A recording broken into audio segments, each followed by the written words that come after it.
Hello, everyone. It's Sibyl Star, and I'm here to give the astrology forecast for the coming week. I like to call this MoonDay morning astrology because it comes out on Mondays, and Monday is the day of the moon. All right, and Monday, of course, begins our week. And Monday also, the moon is also related to mundane kinds of things. The moon is very domestic. It's very much about our personal world. Okay. All right. But we have just moved into Leo season, and Leo is the sun, which is much different than the moon. We've just left Cancer, which is so much about the emotional heart, about feeling. Whereas Leo comes out and he's the divine child. He's also the king and the queen. It's an interesting pair of archetypes, but they're both true. In a way, you could even say it's a paradox, okay? That two contradictory things are true. And so, anyway, but Leo is so much about, Leo asks for the celebration of life, to follow our joy and our passion. Leo is ruled by the sun. And here in our solar system, the sun is our star, it is the light of consciousness. Okay. And it asks us to, it's the light of consciousness, and it also represents our higher self, that spark of the divine that lives within each of us. It's even more than a spark. The sun reminds us that we're actually beings of light, who've slipped on this skin for this lifetime. And we are coming, to grow the greater reality and our own consciousness. And so, anyway, Leo, it's a very powerful energy this week. We have not only the sun, the sun went into Leo on July 22nd, and this week the sun in Leo, where, like I said, it's elevated, it's most important. It travels from 2 to 8 degrees this week. And so Leo, like I said, is either the sign Leo brings in the divine child, which is the joy, the celebration of life, the creativity, outgoing, playful, innocent. This is the divine child. In Leo, it is the divine child. And so it's a time we want to enjoy ourselves and express ourselves. We can be more generous and grand in our gestures. But it's also, like I said, the archetype of the king and queen. So it's very much about leadership, being, Leo rules the backbone. It's being in alignment with what, that term, having some backbone, living within our own integrity. Okay. But just like a child on the shadow side of Leo, Leo can be self-centered, vain, and overly dramatic. Leo is the sign of drama. Many actors, because I should say that's another archetype, is the entertainer. Leo, and one of the shadow sides is Leo, what we call playing to the crowd, giving people what they want instead of what they are. Because it, their authentic self. And when you're acting and you're acting in a play, you're playing a role, it's much different than in your life. So it's really important, to be authentic. Now, like I said, we've got the sun. We have we've got Sun, Venus, Mercury, and Black Moon Lilith are all in Leo at this time, which is lots of fire. And the sun in Leo, we start off the week, and is when it's still in an opposition to Pluto. And I would say it's going to be in opposition to Pluto for at least a few more, the early part of the week. Whereas the sun in Cancer opposite Pluto is about healing, the sun in Leo is about self-empowerment. And as I said, being the archetype of the king or queen, it could show us through power struggles with others how we are disempowering ourselves. Leo is so much about letting our light shine. And it may be, oppositions bring in relationships, that there are people who are not comfortable with us when we are in our power and letting our light shine. And the key is that's what we've come to do. So we can't let others stop us. But the other shadow of Leo is, like I said, is playing to the crowd, compromising, who we are, to acting and not being real. And another possibility is that there could a really deep shadow is a deep-seated need for attention or love may surface, and we may find ourselves in a drama to stir up attention. So those are all possibilities of the way this opposition could show up. Okay. And like I said, the power of Leo is having backbone and a good sense of self to stay in alignment with the truth and authenticity of who you are. So we have Mercury in Leo, and of course that's very creative, very expressive, um, but it could be a little dogmatic, and dogmatic can mean someone who believes their way is the only way. Okay, and so in Mercury, of course, it's our mind, and so but this is squaring Uranus, and Uranus and Mercury, it can bring in breaking up these old mental paradigms, and one of them is an attachment to being right. I'm certainly, I mean, I don't have Mercury in Leo, but I have it in Aquarius, which also kind of has some of the same issues. They're opposite though. And I've certainly, anytime I'm attached to being right, I'm pretty much proven that I'm wrong. So anyway, it's just, it's, I think it's, how we share those ideas in the world. But anyway, Uranus could break that pattern. Okay. But I think even more than that, it's about coloring outside of the lines. Mercury and Leo is so creative, and Uranus says, break the rules, think outside of the box, color outside of the lines. You don't have to do it this way. It could be a time of inventions and new ways of perceiving the world coming in through letting go of those places where we think we're right into what's really true. Okay. Are true for us, at least at this moment. We could get downloads and certainly new perspectives, and ways of seeing the world. Now, this Mercury is also conjunct Venus on Thursday, July 17th, or excuse me, 27th. And, it's an aspect for a few days, and this could be a super juicy, creative time, especially with communication, with words, with stories. If you're a writer, or a poet or a speaker, you might find that you're especially juicy right now. Okay. Anyway, and it also says, have some fun. Mercury and Venus, they played around a lot, with the gods, like I said, Venus, she was, having relationships with pretty much everyone except her husband, and Mercury was one of them. And so they like each other and they have fun together. So have some fun. And Lilith, Black Moon Lilith in Leo. And so Black Moon Lilith in Leo takes on a dramatic flair, and the creative life force is encompassed in this desire for self-expression. Black Moon Moon in Leo is extremely magnetic and generally has a fascination for larger than life situations, which can sometimes be their downfall. It can be very dramatic. It's kind of like stirring things up to have some drama. Okay. But perhaps the biggest lesson for Lilith in this sign is that you can't love others unless you fully love yourself. That's really the teaching. And that's a big piece of what we're going to be talking about today with Venus traveling through Leo, going retrograde. But the shadow here of Leo is intensified. That's why it's called the dark moon. It does show us the darker side of whatever energy Black Moon is in. And so it's once again, the desire for attention can be very destructive.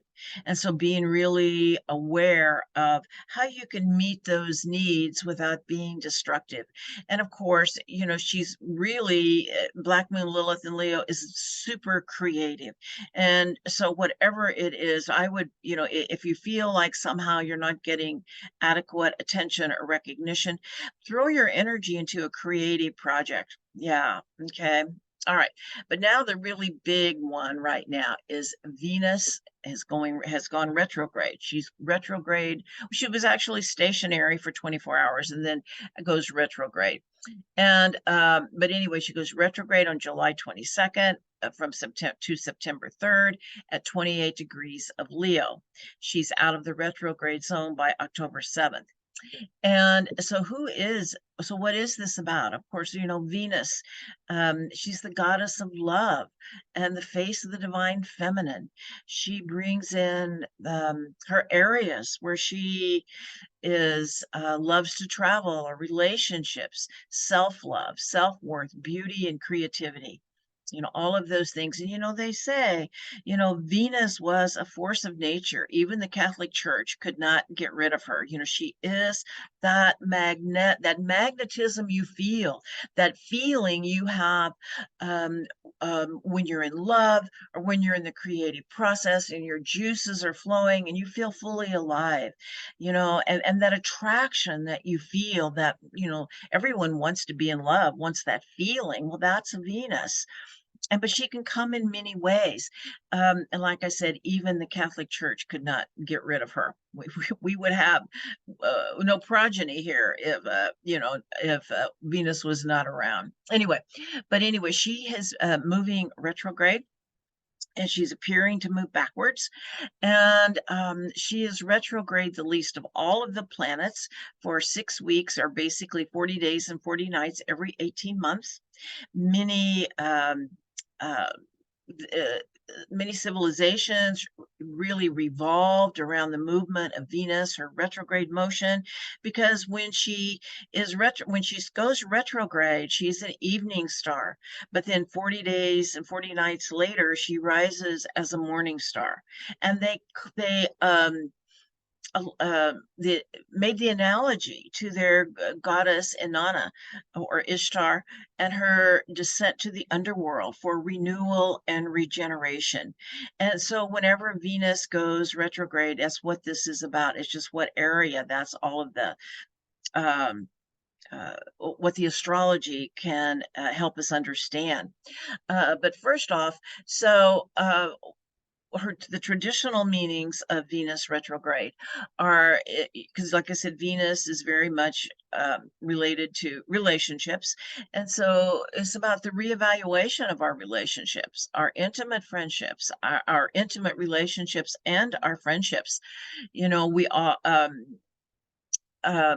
it may be, is this what I want? Is this the relationship that I want? Or is this the way I want my relationship to be?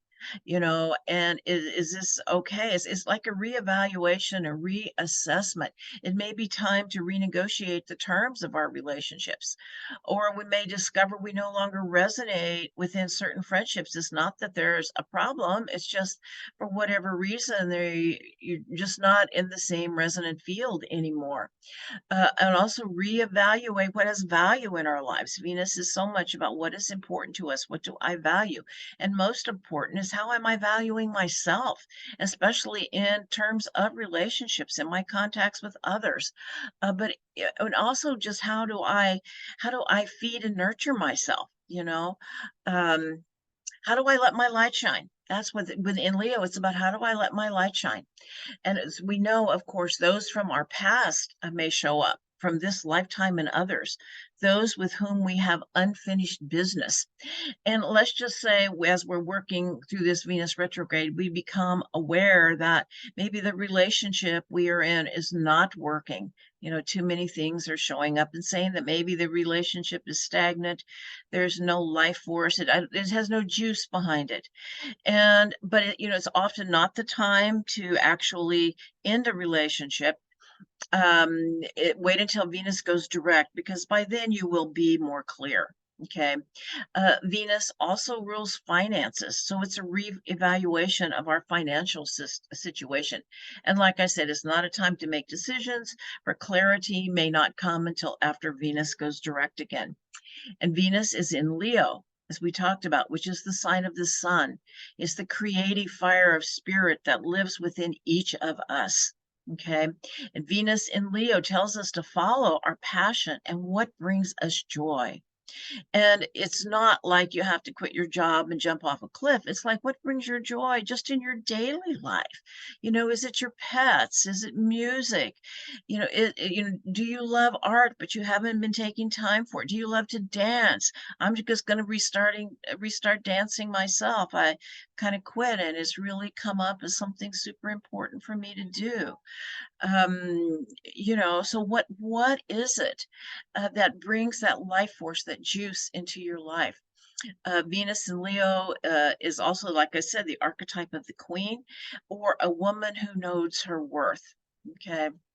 Now, she went retrograde on July 22nd. I've talked about this before, so I'm just going to talk a little bit about this. But, July 22nd is the feast of Mary Magdalene. And of course, Mary Magdalene brings in the sacred sexuality. She was called a whore and a prostitute and was denigrated for millennia.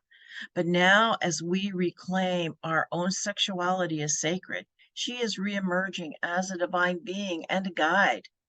Okay. And so I feel like some of the teachings around this are to release body shame and resistance to fully embracing our womanhood and feminine power, especially in these times, to heal these patriarchal wounds, to open to the gifts of sacred sexuality and experience wholeness and fully express all aspects of our divine feminine and divine masculine that both live within us through the sacred marriage. Okay. Or with our partners, sacred sexuality with our partners. Now, there's two more things that make this Venus retrograde so incredibly powerful. And so the next one is that she is conjunct the brightest star in the constellation of Hydra, called the water serpent, and that star is called Alphard. And the serpent energy is so much about the kundalini, or the life force. There's so much about life force, passion, joy, creativity around this Venus retrograde. And the kundalini is the vital life force that runs through our body and brings enlightenment as it rises up our spine. It's the power of the divine feminine. And it brings into it with it the concept of embodied spirituality, that our bodies are sacred and that we can experience the sacredness of the world through our bodies. It's not about transcending our bodies. And of course, Uranus is in Taurus, which is ruled by Venus, which rules the energy channels in our body. And it's a very powerful potential during this time, because Venus is going to be dancing with Uranus. That square, they're going to be squaring each other in a few weeks, and it's anyway, she's dancing with Uranus. So I feel like this is absolutely a potential as well. It's the creative life force that is used to create children of the body or the mind, creative projects, whatever they look like. Activate, or just simply creating that, activating that life force, like I said, that juice in you that wants to experience life fully through your body. Okay, which can be through dance, it can be through art, through music, through sexuality, through being out in nature, rolling in the grass, being with your pets, letting the sun shine on your face, all of those things. It's activating the divine feminine creatrix, the creative womb, the divine fire of creation, and remembering that we are the creators of our own reality. And it's like, if we're going to be creating a new world, this creative aspect of our being is being activated by this. Okay. Now, the next thing that is just super important is Venus is in a yod, or a finger of fate aspect.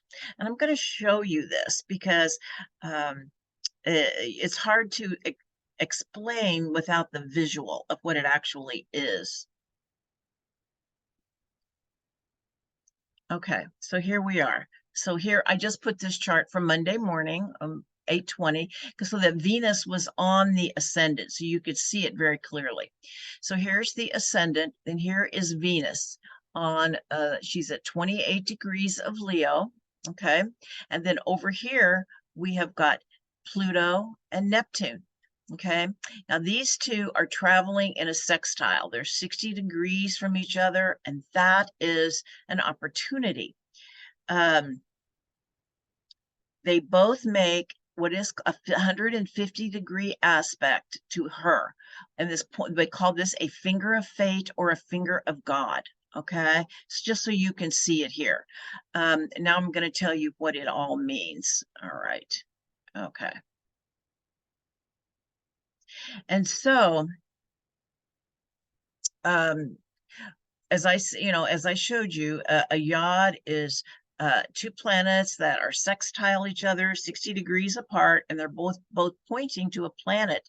They are both created in conjunct or a quincunx. They're both the same word, 150 degrees. And I just had this aha moment this morning. It was a Mercury Uranus download, I guess. As I was working with this, it came to my awareness that a yod really functions like a paradox. Okay, because those planets that are 150 degrees apart, they're by sign. A yod is not a major aspect, it is a minor aspect, and it indicates a need for adaptation. Okay, and through that adaptation comes an opportunity. And so it's a paradox. It's about it's how ideas, statements, or things may appear to contradict each other, and yet they are true. Okay, so a yod, that's the best way to look at it. And the key, and I think all of the planets involved tell us what the yod is about. And with Venus is the apex, and that's the most important planet. That's actually the way forward. And so I feel like what this is saying, what this said to me is it's about to recognize the beauty in our world. Allow yourself to enjoy it, to absorb it into your being, the beauty way, and that we are creators of our reality, and that we can choose how to respond from a place of love and to align with that beauty. But we must also acknowledge the pain and suffering in this world, and there is a lot of it going on. They coexist in the same reality and within each of us, and that is the paradox. It asks us to live with all of this because because there is pain and suffering in the world does not take away the beauty. The beauty is still there. And the beauty in the world does not take away the pain and the suffering. They're not opposites. They learn how to coexist together because that's what it's about. Okay. Anyway, and as we do, we can keep our hearts open to the suffering and the beauty because they're both true. And so it's the power of the divine feminine that activates the Shakti, that life force within us that brings enlightenment. And that's part of this whole process. And we do this, Pluto and Neptune are very much about forgiveness and compassion. And that's part of the yod process with this Venus, the activation of that life force within, that we encompass it all. And I love the Sabian symbol for this Venus retrograde at 28 degrees of Leo, actually 29. We look up one. And it is a mermaid has climbed to the rocky shore of a bleak coast. She awaits the prince who will bring her immortality. And this is what the woman who wrote it said, and I like this. And she says, it's a woman who has previously merely existed in the waters and is now ready to emerge into a more conscious existence. And that's when we can hold that paradox. The power of the divine feminine activates the Shakti within, which brings enlightenment and allows more of our higher self to emerge. It is the activation of our light bodies. And I've read this and I believe it to be true, that one light worker can raise the vibration of 1,000 others. And it's the only way we can change our world, is to allow more of our higher selves to emerge. And as we awaken and remember that we are embodied light, our I am presences, and our light can activate the awakening process in others, just like that meme where one match lights up and it lights up all the matches. And I believe that's absolutely true. It can be a chain reaction. And here's a beautiful poem that just came in today, and I feel like it's really is the core of the Venus retrograde. It is from Hafiz. It says, I sometimes forget that I was created for joy. My mind is too busy. My heart is too heavy for me to remember that I have been called to dance the sacred dance of life. Oh, sacred one, untangle my feet from all that ensnares. Free my soul, that we might dance and that our dancing might be contagious. I mean, what a beautiful essence, I believe, of this Venus retrograde. She is reminding us to find the beauty and joy in life, even in the midst of challenges. For as we do, it allows our higher selves, our true selves, to emerge. Okay. All right. Anyway, I know it's a little longer because I was going to do a Venus retrograde video, and I think I still might. But anyway, I wanted to put that in there. So we have another huge thing, of course. The nodes have changed signs. They have moved from Scorpio and Taurus into Aries and Libra. And of course, the nodes are about destiny. The North Node is our way forward. The North Node is in Aries. It is our North Star. It is so much the pioneer, the autonomy of self. It requires courage and confronting our fears. The South Node is about the past. It's what we are bringing forward and what needs to be released. Okay. And Libra is always about the other. And when it's about developing empathy, but in its shadow, it tells us that we can lose ourselves and others through compromising who we are in a desire to be liked and people pleasing. And of course, this Venus retrograde is also trine the North Node, and sextile the South Node. And so, and the Aries, and so in Libra, and Venus, her ruler, can be people pleasing. And of course, we've already talked about the shadow side of Leo is kind of similar in a way, playing to the crowd. And so, and Aries stands as all of this is leading us, I believe, to it's like to have a conscious collective. We must each be conscious ourselves and to find that fire within us, that light that, that makes us come alive. Okay. And to do that, Aries and Libra are very much about the dance of relationship. It's the relationship axis. How do we do this with others? It's getting clear on what we want and what we do not want, and how to do that within the context of kindness and empathy for others without compromising who we are. Okay, that is a big piece, but ultimately, it is about the integration of that polarity within us. Aries and Libra is more about that than anything else. And so it's the integration of the masculine and the feminine, the doing and the being. But ultimately, it's about the duality of dark and light within ourselves.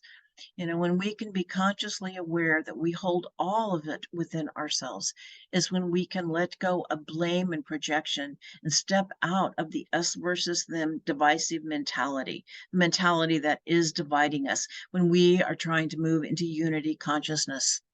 Okay. And Pluto also squares the nodes. It's exact on July 25th. Which is so much about the self-empowerment of following what makes you come alive and fills you with that life force. Pluto is always about the deep authenticity and truth of self. And it's also about a purification process, purifying the emotional body. It's like that's how we really follow that, how we allow that life force to flow through us and doesn't get blocked, is by this purification process that Pluto brings of releasing old trauma, old collective trauma, and know that fear is rising in the collective because our civilization is built on fear. And so as it arises, to meet it with love, because we can transmute that fear with forgiveness and compassion while saying no and not engaging with it. Okay. And knowing there's so much of the drama that is going on that is just not true. It's just a drama that's being created to get our attention. That is another thing that could be going on. All right, on a collective level, Pluto is showing us the deeper levels of corruption. Boy, is it ever. It's like it really is. Things are starting to really be revealed. And it's important to know because we have to hold it all. We have to hold the darkness and the light because it's all within us. Okay. And then transmute it with love, meet that energy with forgiveness, compassion. Well, first with Pluto, though, there is some accountability. That's part of it as well. Being accountable for our stuff and then letting it go and forgiving ourselves, because that's, the outer world is a reflection of our inner world. All right. And it may be time to make a course correction in our personal lives and definitely in the collective. Okay. Uh, All right, and one that requires courage and honesty with ourselves and others. All right, so Mars is in Virgo, and it's in a trine with Jupiter in Taurus, and so it's moving past that roadblock with Saturn, and Jupiter is a much different energy. Of course, Mars is our just do it energy. It's action. It's where we take action. And it can be our direction in life. It can also be our passion. And Jupiter is rolling out like I don't want to say the yellow brick road, but it's rolling out the carpet, showing us the way to go. But they're both earth signs. So it's Mars and Virgo is asking for discernment and practicality. Taurus is asking us to be grounded in the present moment and patience. Okay, that what is wanting to unfold in our lives needs to follow the rules of time here on Mother Earth, at least right now. I don't want to say it that way. It just simply is, the timing may be patient, and all will be fine. It's not what I want to say. To be patient, and the way will be shown. That's what I want to say. Okay. All right. So we have the moon this week from Monday through mid-Tuesday. The moon is in Libra, and Libra is so much about serenity, inner peace, harmony, diplomacy, and our connection with others. And, the shadow side of Libra, is conflict avoidance. And the truth is, the easiest way to get out of harmony and inner peace is to walk around with unresolved conflict. And so it's really important, if anything shows up, that you deal with it, because it's really the moon in Libra is often very much about connection with others and our connection with others, and we may feel deeply connected with others, so it's important, or want to feel deeply connected to others, so deal with unresolved conflict. That's all I'm saying. All right, mid-Tuesday through Thursday, the moon is in Scorpio. The moon in Scorpio is deeply, intensely feeling. Whatever the emotion is, Scorpio needs to feel it. I find that if I'm dealing with some challenging emotions, I'll check and see, and sure enough, the moon is in Scorpio. And I just know I just have to feel it and move through it. And as they say, this too shall pass. Okay. And a Scorpio is also the detective, reads between the lines, intuition is super strong, kind of like, definitely believe your own gut responses to things, because that's where the truth lies with the moon in Scorpio. Okay, Friday and Saturday, the moon is in Sagittarius, and the moon, Sagittarius likes to have fun, likes to have adventure, spontaneity, and it's on Friday and Saturday. So it's a great time to go outdoors and have some summer adventures, to go rafting, to go canoeing, to go whatever the summer activities you like to do, and it's with your family, maybe go to some place where you're having a little adventure.